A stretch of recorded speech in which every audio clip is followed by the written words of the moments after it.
nada além do sangue de Jesus. Aleluia. Glória a Deus. Como eu disse, eu vou compartilhar hoje uma palavra que é baseada aqui nesse texto da ceia do Senhor.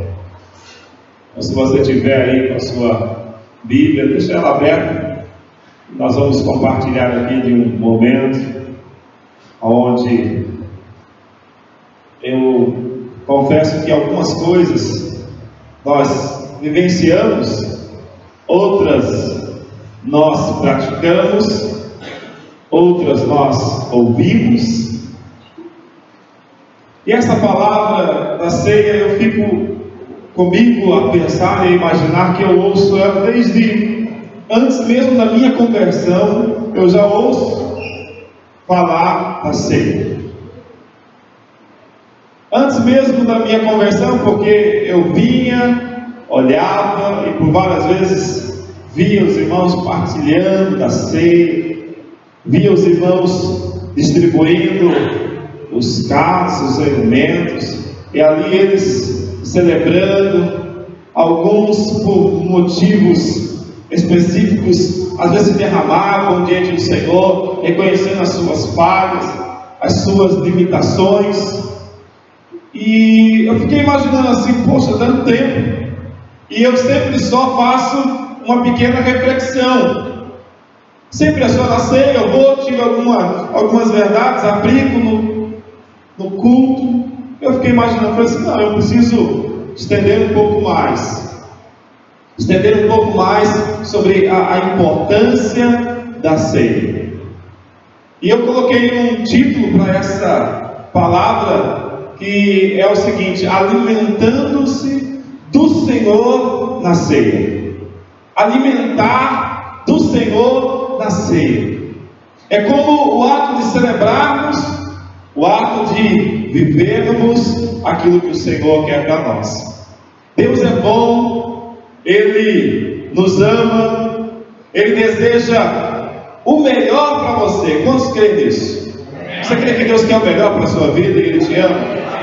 Aleluia. Então, se Ele te ama, a vontade dEle é que você tenha um coração cheio de paixão e vida, um corpo saudável, cheio de vitalidade, um espírito renovado para adorá-lo, para ter comunhão com Ele, para ter uma mente clara, cheia do conhecimento e da glória de Deus.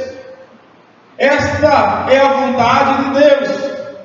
Nunca foi a intenção de Deus querer que o homem, ou a mulher, ou o jovem, ou a criança não tivesse um corpo e uma mente saudável. É interessante que as enfermidades, elas físicas e as que estão na alma, os sentimentos, não foi colocada por Deus. A depressão, a angústia, a incapacidade de realizar algo não foi colocada por Deus. E às vezes nós olhamos pessoas que estão com alguma limitação e alguma dificuldade. Deus quis. Não, Deus não quis. Afirmo isso e vou provar, segundo a palavra do Senhor, que Ele não quer que seu filho e a sua filha, o homem e a mulher, fiquem enfermos. Ele vai ficar ali do seu lado todo o tempo, mas Ele está dizendo assim: não, eu não quero que você fique enfermo. Não é propósito de Deus, mas é uma ação que muitas vezes o diabo aproveita e as circunstâncias. O Senhor Jesus veio para nos redimir da maldição que veio pela queda do homem. Todo mundo entende que o fato é, Jesus veio por causa da queda de Adão. Jesus ele veio para redimir, dar uma nova vida. E esta é a verdade que Deus tem liberado para os nossos dias. Pois assim está escrito: o primeiro Adão foi feito alma vivente, o último Adão, porém, é espírito vivificante. Mas não é o primeiro espiritual, e sim o natural. Depois do espiritual, o primeiro homem formado da terra é terreno. O segundo homem é do céu, como foi o primeiro homem. O terreno, tais são também os demais homens terrenos. E como é o homem celestial, tais também são celestiais. 1 Coríntios 15, 45. E a verdade é que existem muitas afirmações. Para ser um pouco mais preciso, 33 vezes, só nos evangelhos, o Senhor fala sobre cura, fala sobre milagres, fala sobre transformações. E ele fala ainda nesse mesmo contexto, 28 vezes estão relacionados ao nosso corpo físico, incluindo transformação, comida, mudança de água para vinho, transformação de água para vinho, o alimento entregue para os discípulos, pão e peixe, e nós vamos ver vários milagres. E desses 28, 24 são curas físicas. E aí incluímos a expulsão ou expelir demônios das pessoas, que muitas vezes são demônios que agem e que fazem a pessoa ficar enferma. Se isso é uma verdade, então como que eu vou mudar? Não é jamais a vontade de Deus qualquer tipo de enfermidade, em qualquer pessoa, em qualquer tempo, em qualquer circunstância. Então eu quero trazer aqui assim uma explicação um pouco sobre a importância de se crer no milagre de Deus. Amém? Quantos precisam do milagre de Deus aqui todo dia? Eu preciso do ar que eu respiro, da vida, da saúde, da família, do trabalho. Eu preciso que haja um milagre na minha mente, a capacidade de entender. Jesus nunca foi uma pessoa que chegou em um lugar e não fez algo diferente. Jesus ele nunca foi alguém que diz assim: olha, eu não dou conta de fazer. Jesus, todas as vezes que foi chegando alguém, ele tinha um propósito e de lá ele tirou uma lição. Uma lição espiritual, uma lição verdadeira, uma lição de ensinar a outros, todos os lugares. Então hoje eu quero ministrar sobre o plano de Deus para nos dar uma saúde e vitalidade através da ceia a qual nós celebramos. Eu poderia ter ministrado a primeira palavra, depois a ceia, mas talvez não ficaria tão prático como você viu a ceia acontecendo. Então eu quero trazer aqui assim o cuidado de participarmos da ceia, não apenas como um ritual. Eu preciso participar da ceia, pronto. E depois? Só isso? A ceia não é um ritual. A ceia foi algo que Jesus instituiu e ele colocou isso na prática. Frequentemente existem pessoas que não participam da ceia e acham: não tem problema participar da ceia. Só foi mais uma, faltou, pronto, acabou. Mas às vezes esquece que se é uma ordenança bíblica e eu deixo de fazer aquilo que a Bíblia fala, eu estou pecando. Se a Bíblia diz que eu tenho que participar da ceia, que eu tenho que celebrar e eu tenho que vivenciar, a diferença tem que ser em todos os momentos, mas em especial na ceia.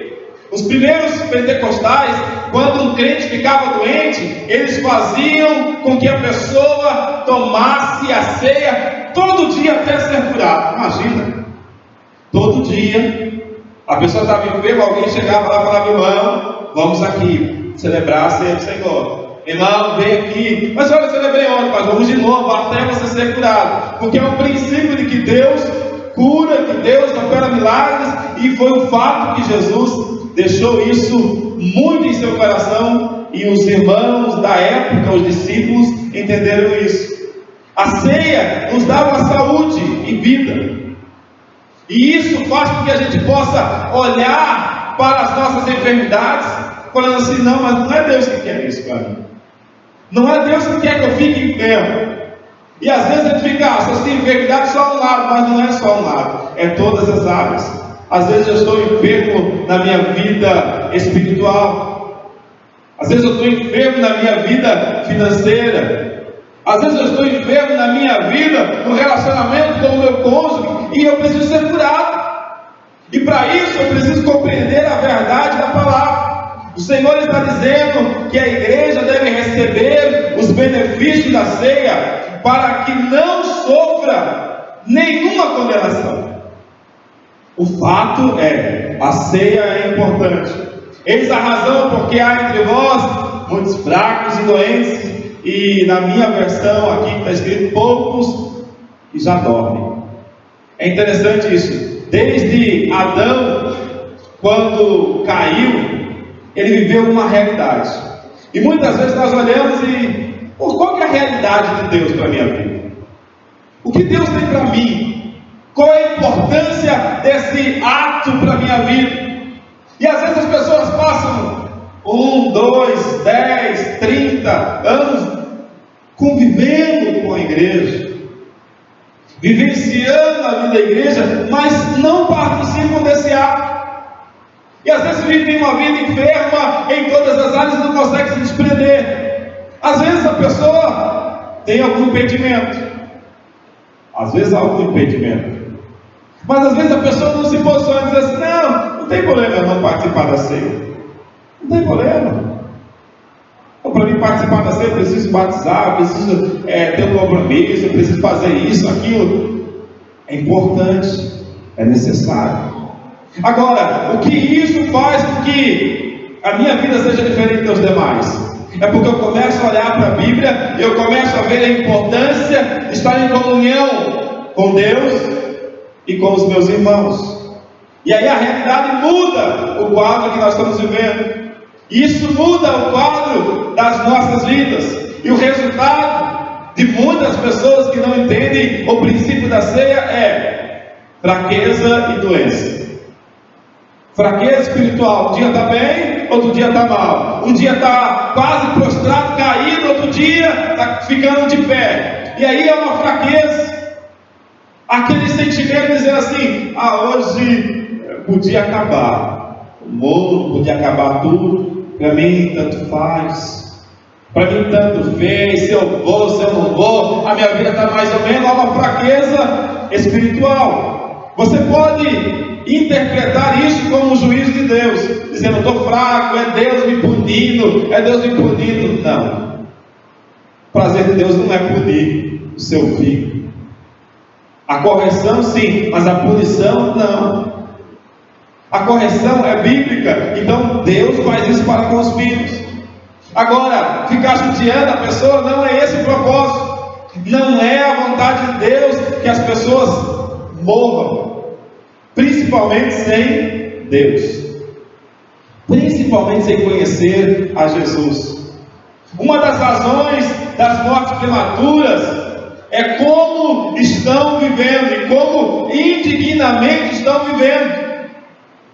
Existem as fatalidades, os momentos em que a pessoa é levada, mas aquelas mortes precoces, pessoas novas, não é o propósito de Deus, mas é consequência daquilo que ele vive, daquilo que ele tem praticado.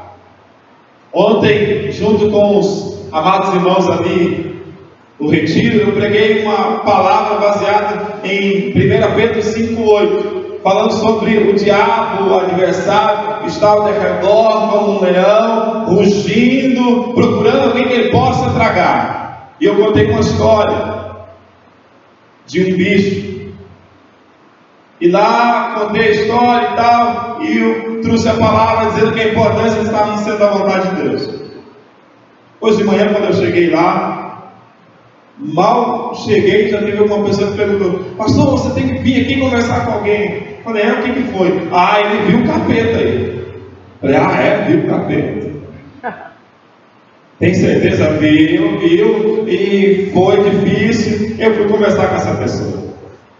E eu conversei com ela e disse assim: como que você sabe que era o capeta? Não, porque aquela imagem. Eu falei: mas qual imagem? A imagem que apareceu, o chifre, aquela coisa toda. A pessoa ficou extremamente apavorada. Eu falei: mas mais alguém viu? Viu, fulano e ciclano também viu. Eu chamei eles, fui ali e perguntei: nós vimos. Eu falei: será que não foram os meninos brincando aí com vocês? Não, os meninos estão procurando eles, não foram. Aí eu fiquei pensando, por que houve essa manifestação? Eu coloquei 3 circunstâncias. Eu tenho que estar no centro da vontade de Deus, ou eu posso andar na janela que é olhando para o mundo, ou eu posso estar no mundo. Aí eu disse para ela bem assim: eu acredito que você, diferente da ilustração que eu contei, você teve a sorte que o leão gritou antes de você ser tragado. Aí ela ficou pensando, como assim? Porque talvez você não estaria aqui no retiro, talvez você estaria em um lugar lá fora, aonde as pessoas estão na prática da vida, daquilo que eles acham que é certo, praticando orgias e muitas outras coisas. Aí ela começou a entender, realmente, se eu não estivesse aqui no retiro, eu estava em alguma festa. Falei, pois é. O diabo veio rugir no seu ouvido para você entender uma coisa: que você tem que sair da floresta e vir para o centro da vontade de Deus. Graças a Deus essa pessoa entendeu. Deixei algumas pessoas ali para compartilhar com ela. Por que eu estou usando isso como exemplo? Porque nós precisamos entender que a vontade de Deus é boa, perfeita e agradável. A do diabo é matar, roubar e destruir. Ele quer acabar. Ele quer tirar tudo aquilo que nós temos. Então, eu não posso compreender que a enfermidade foi Deus que colocou na minha vida. Eu não posso aceitar que se alguém na minha família está enfermo e eu vou deixar, não, é Deus me tratando, me provando. Não, nós não podemos dizer isso. Se eu fico nisso, eu vou começar a achar normal todo mundo morrer de enfermidade. Enquanto o Senhor tem nos levantado para sermos homens e mulheres que proclamam a verdade, a cura, a libertação, a salvação e a transformação. É para isso que o Senhor nos chamou, para proclamar as boas novas do Evangelho, anunciar o reino de Deus e anunciar a palavra de vida. Isso significa que quando nós participamos da ceia, nós começamos a entender alguns princípios da verdade. E aí começamos a aplicar isso. Peraí, então eu posso ser curado. Então eu sou limpo em Cristo, porque o sangue de Jesus nos purifica de todo o pecado. Não é de uma parte do pecado. Não, esse pecado aqui, Deus pode. Esse pecado aqui não. Todo pecado, Deus pode fazer tudo. Mas existem circunstâncias que nós não discernimos o corpo do Senhor. E deixamos de usufruir da bênção, da cura, da força, da vida, da longevidade em Deus. Isso me fez lembrar uma ilustração que um pastor compartilhou. Ele dizia bem assim, que ele chegou num lugar, estava conversando com pastores sobre curas e milagres, e aí um falou assim, olha, você conhece o pastor fulano e tal? Sim, conheço. Então, você sabia que ele teve um momento crítico de saúde? O que foi que aconteceu? Ele ficou enfermo, e essa enfermidade não poderia evoluir para uma outra enfermidade, evoluiu. Ele foi para a UTI, estava lá quase que no finalmente. Aí vários irmãos, pastores já tinham orado por ele. Isso é o testemunho desse pastor. Ele fala que, num certo momento, ele estava deitado, consciente, mas muito fraco, e ele viu quando o anjo do Senhor, entenda bem, não é o anjo da morte, o anjo do Senhor tinha vindo para levar ele. Quando chegou num certo momento dentro do quarto, ele lembrou de uma palavra, disse assim: Senhor, a tua palavra diz que se eu honrar pai e mãe, os meus dias vão ser longos. Eu sou jovem ainda. Eu sou aquilo que o Senhor tem compartilhado a palavra. Senhor, eu quero poder pregar mais a palavra e eu quero ter longevidade. Irmãos, esse obreiro, esse pastor falou que deu esse testemunho, e quando ele acabou de falar isso, o anjo sacudiu a cabeça e disse assim: você tem razão, você está pautado na palavra. E aquele anjo deixou. Irmãos, ele estava UTI para morrer. Sabe o que era UTI para morrer? Não tinha mais o que fazer. Aí as pessoas falaram, mas como que foi? Ele falou assim, não, eu só reivindiquei aquilo que a Bíblia diz que eu tenho direito. Ah, mas você colocou Deus na parede, você tem que me abençoar. Não, ele colocou algo porque Deus conhece o coração e sabia que ele iria fazer longevidade, ele apropriou-se da palavra. O que eu quero trazer para você aqui nessa noite, reflexão sobre a ceia, é isso.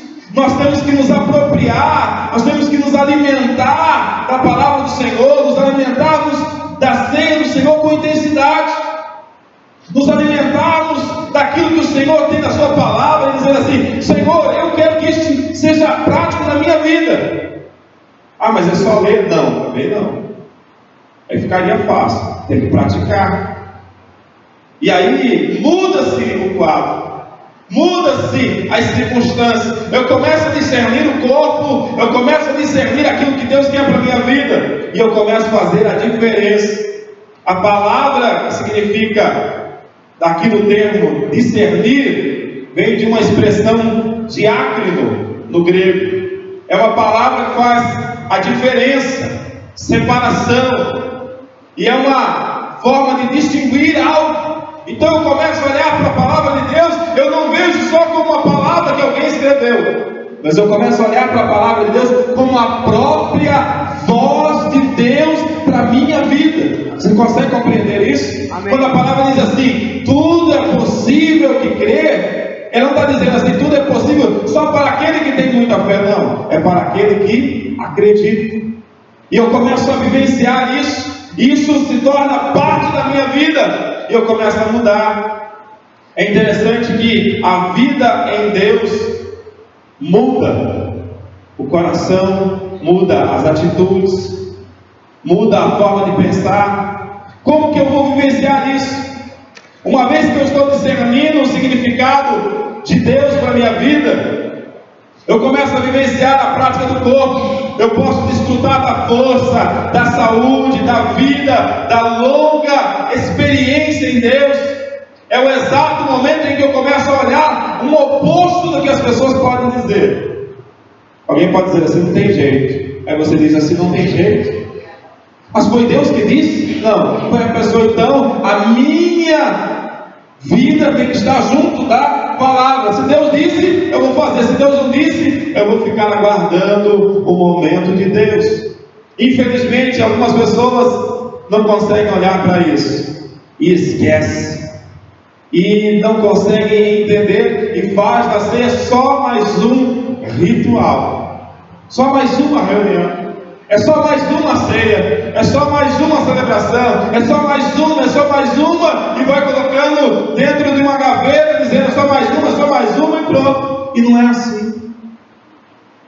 O salmo que eu li fala que nós devemos entrar com alegria diante do Senhor, vivenciar pensamento, olhar, trazer isso para o coração. O Salmo 103, versículo 2 diz assim, bendiz a minha alma ao Senhor, e não te esqueça de nenhum só dos seus benefícios. Versículo 3, ele é quem perdoa todas as tuas iniquidades, que sara todas as tuas enfermidades. Imagina, o salmista estava fazendo uma declaração. O salmista estava olhando e dizendo assim, não, eu vou me apropriar, eu vou começar a comer e a vivenciar aquilo que Deus tem para a minha vida. E aí faz toda a diferença. Faz toda a diferença. Tem uma prática da vida da igreja que nós temos que tomar isso como regra de fé e prática. A oração em casa, abençoa. Pastor, mas eu faço isso. Mas você faz isso declarando verdadeiramente a palavra do Senhor na sua casa? Às vezes você faz uma oração só pelo alimento, mas a prática de levar o seu pensamento a Deus na sua casa, dizendo assim, vem cá meu filho, vem cá minha filha, meu esposo, minha esposa, meu irmão, minha irmã que está aqui assim, vamos levar a nossa vida como a prática de celebrarmos a Deus. Vamos vivenciar isso. Isso tem que ser prático. E o corpo é verdadeiro quando ele começa a vivenciar isso na prática.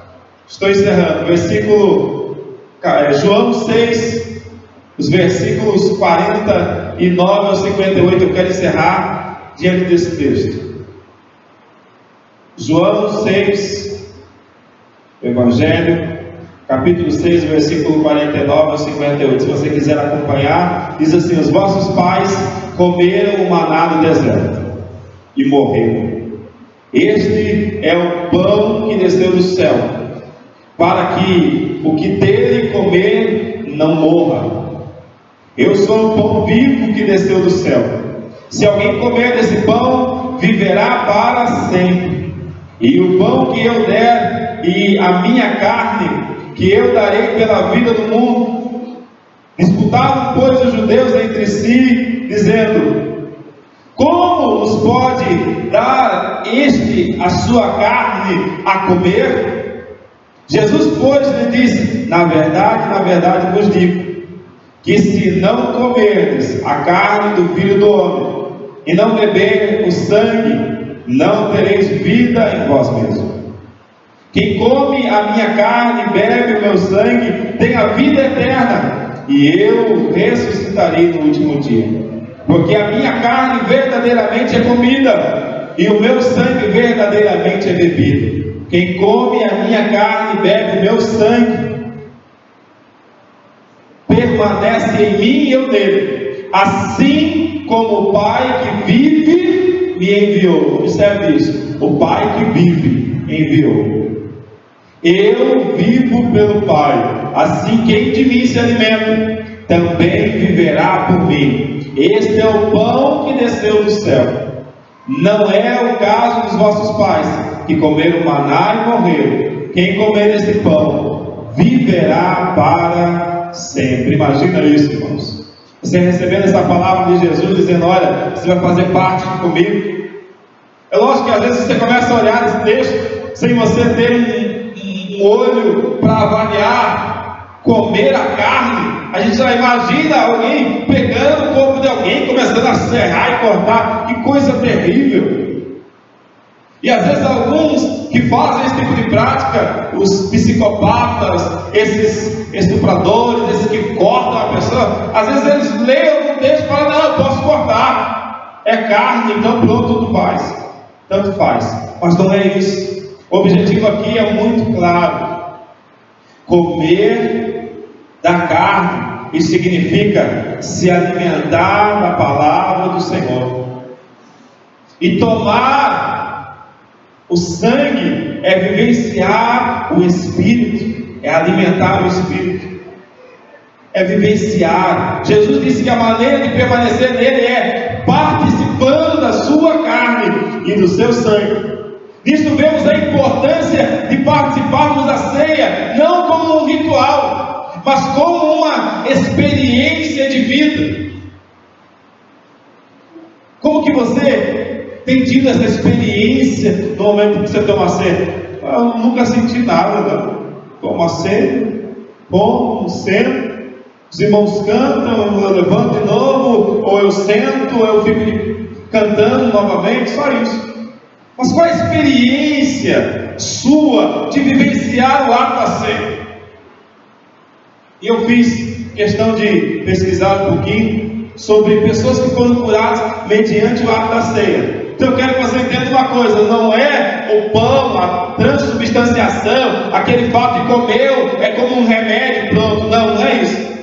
Mas é o fato de participar da ceia, entendendo que é pela fé que eu sou transformado, que eu sou curado, que eu sou liberto. E vários testemunhos de pessoas que foram curadas enquanto estavam declarando, dizendo: Senhor, eu creio que o Senhor está comigo, eu creio que o ato da ceia está dizendo que talvez o Senhor não voltou agora, daqui mais um pouco, mas talvez o Senhor volte amanhã, mas eu vou permanecer firme. Aí está a diferença.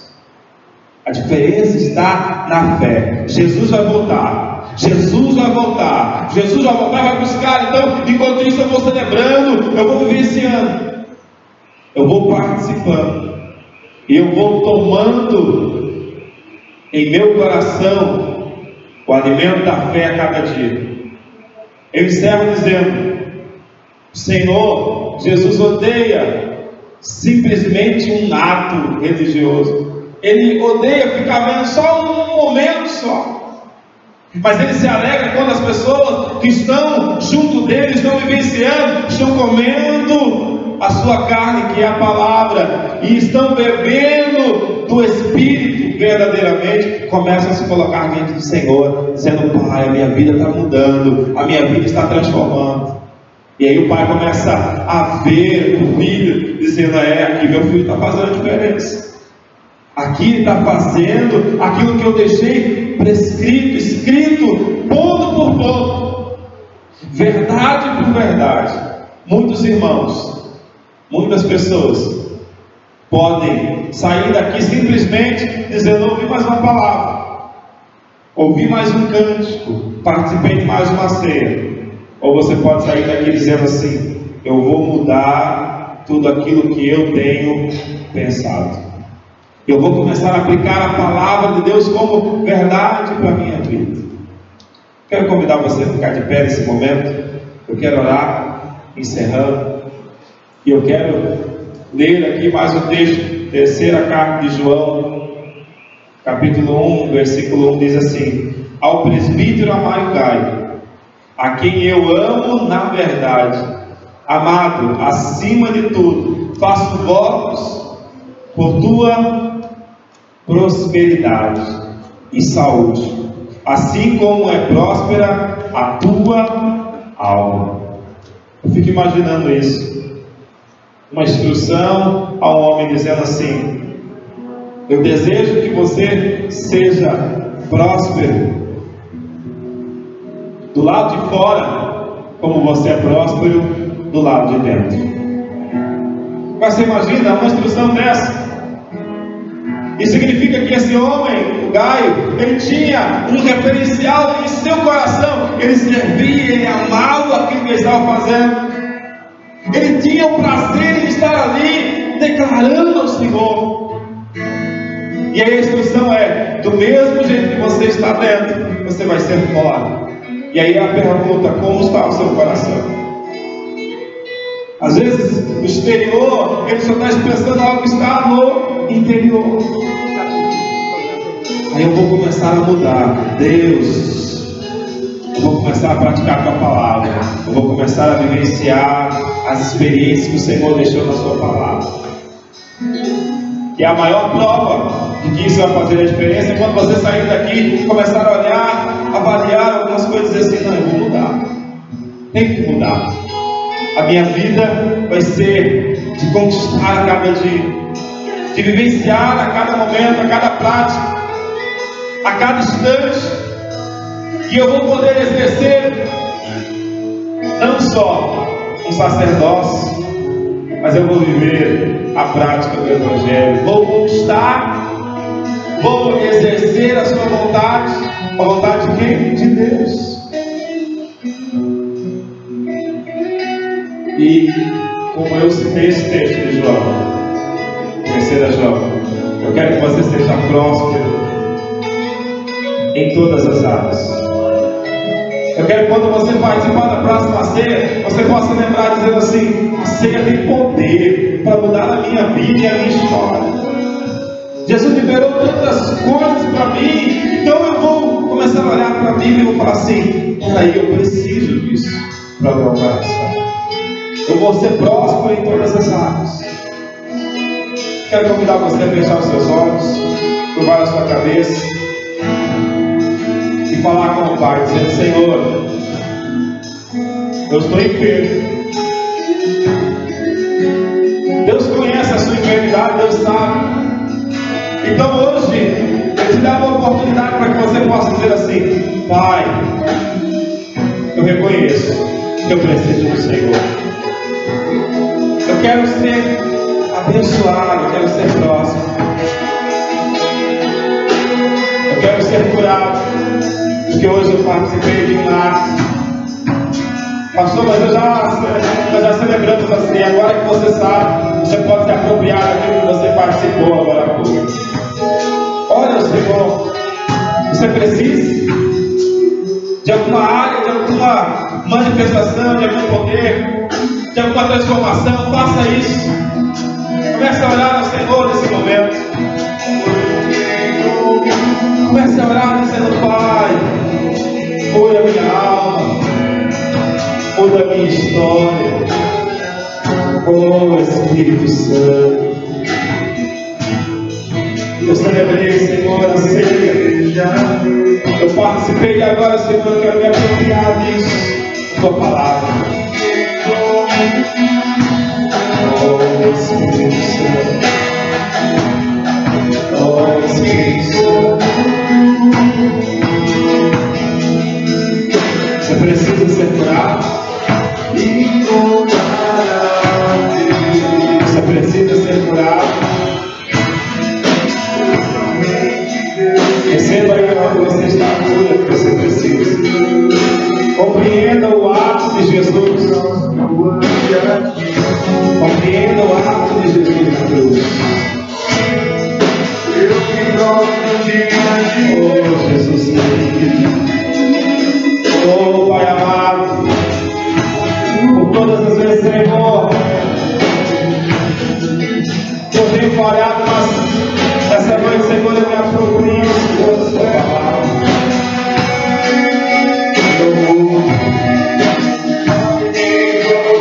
Eu vejo a transformação acontecendo.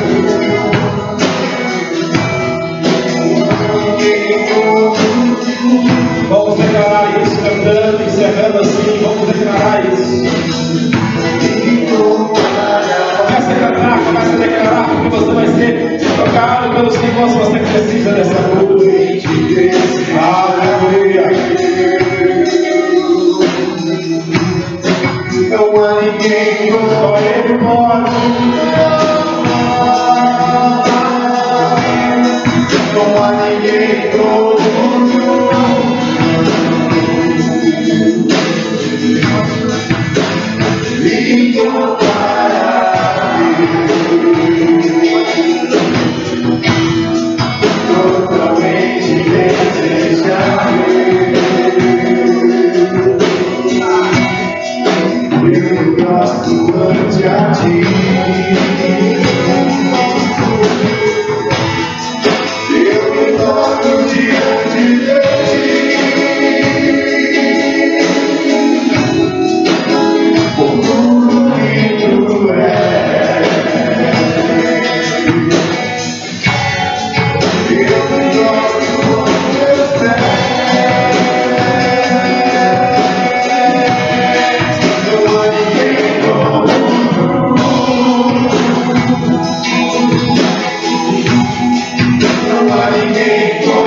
Senhor, queremos, ó Pai, declarar que em Ti, Senhor, nós somos vencedores, e em Ti, Senhor, nós somos aqueles na qual cumprimos a Tua presença. Senhor, nós somos santos em Ti, e nós queremos, Senhor, receber não só uma palavra, nós queremos receber em nosso Espírito. Seja, Senhor, com cada um dos Teus filhos. Oh, Senhor, toma, Senhor, a vida dos Teus filhos. Erga uma das Suas mãos. Nós vamos encerrar orando.